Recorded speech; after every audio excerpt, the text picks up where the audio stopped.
It's Check It Out!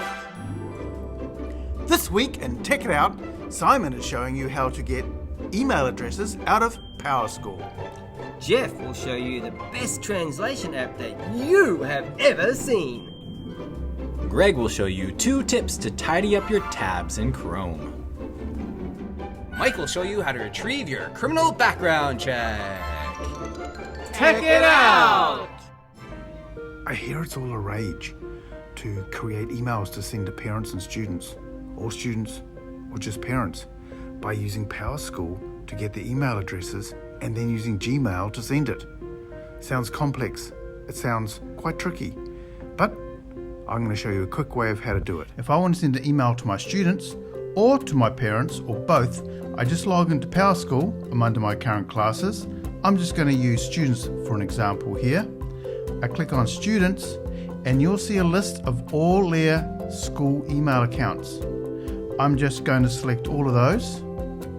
I then push the keys Command-C to copy them. So I go to my email. I'm going to send the email to myself. I'm going to click on BCC. I'm going to paste in all the student emails. I push the keys Command-V for pasting. I'll type in a subject, add some content to the message, and then I can send it. So that's a quick way of getting the email addresses, pasting them into the BCC and sending out an email.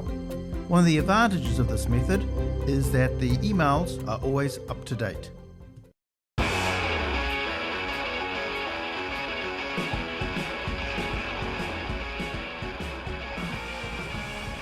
There's an easier way to translate these published websites.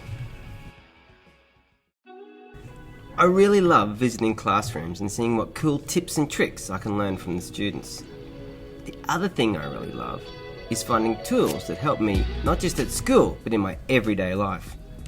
This is exactly what happened the other day. I was in a grade 6 INS class helping the students with read and write, another cool tool from a previous Check It Out that you should check out. Well, anyway, I was helping one student who couldn't read some English text. All she did was highlight the text, and hey presto, this window popped up with the text translated into her home language. I'd never seen a translate tool work so fast or that was so easy.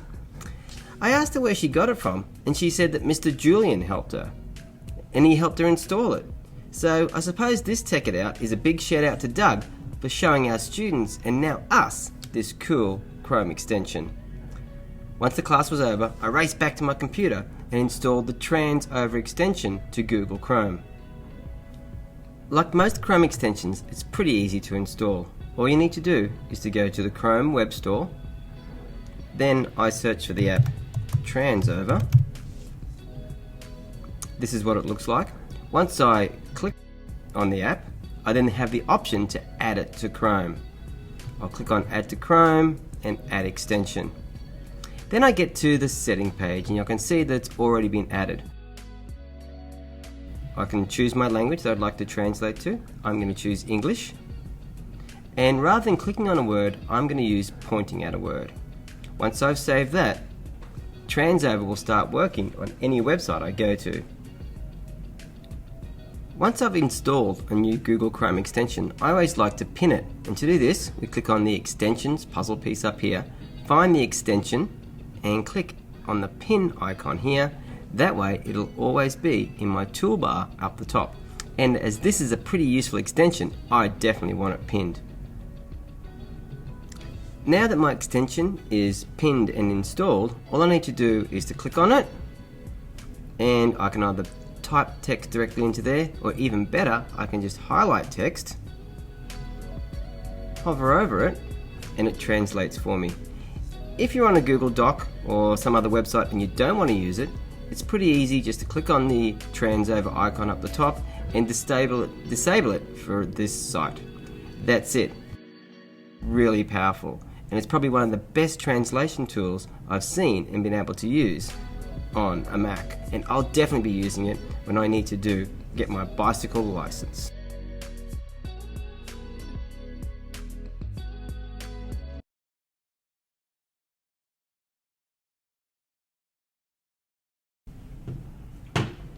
Are you recording? I was. Do you have more tabs open in your browser than you can possibly keep track of? Has something like this ever happened to you? Alright class, so that's the super important writing task that's worth 90% of your grade this year. But before you get started, I want to make sure you have a look at the self-assessment rubric to make sure that you're doing some good writing. So let me just find it. I think it's somewhere over here. No, that's not it. Maybe it's this one. Oh no, don't pay any attention to that. That one. Yeah, so this is the rubric for your writing, so make sure you check this before you submit your work.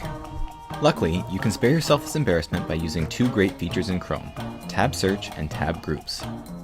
You can find the Tab Search feature in the upper right-hand corner of your Chrome window. It's a little circle icon with a triangle inside that looks like this. When you click on it, you can type the name of an open tab and navigate directly to that tab with one click. One thing to keep in mind when using Tab Search is that when you click the icon, it automatically brings up some recent tabs. So if you're sharing your screen or projecting, keep this in mind if there's something that you might not want to share. To become a true tab wizard, you really need to start using tab groups. This has been shared in a previous Tech It Out, but it's worth showing again. To use tab groups, right-click on a tab and then click Add Tab to New Group.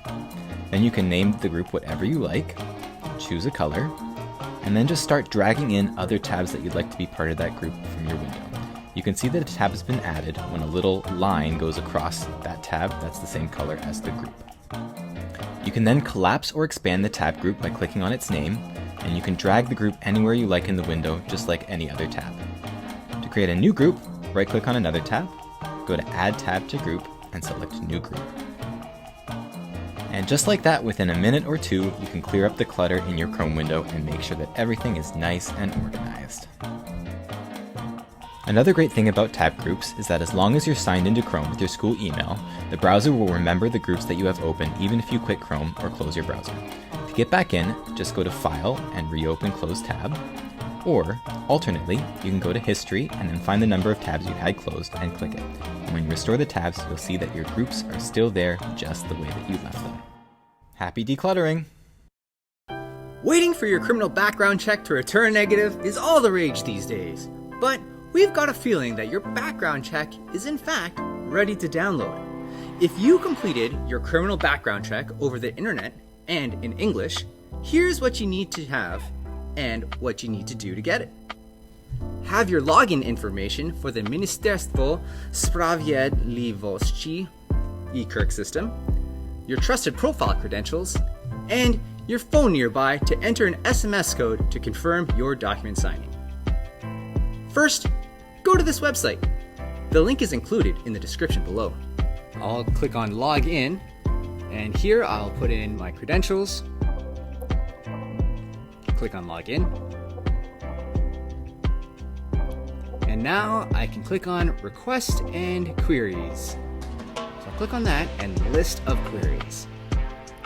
And you would expect to see your documents waiting for you in here, but they're not. So here's a little trick that Łukasz from the tech office figured out. You need to actually click on PL Polish, and all of a sudden, there are your forms. Yeah, they're just hiding under the Polish side of things. So now what you need to do is actually just click off this automatic translate if you have it on, and click on Answers.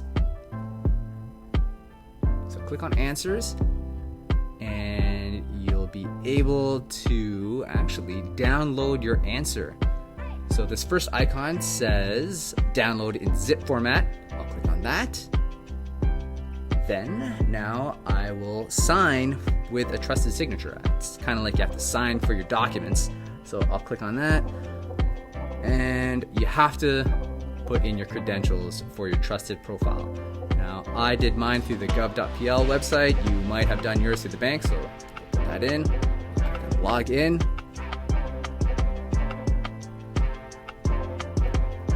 And if this is the correct information, click on Sign with a Trusted Signature. Check out your phone. You should have received an SMS code.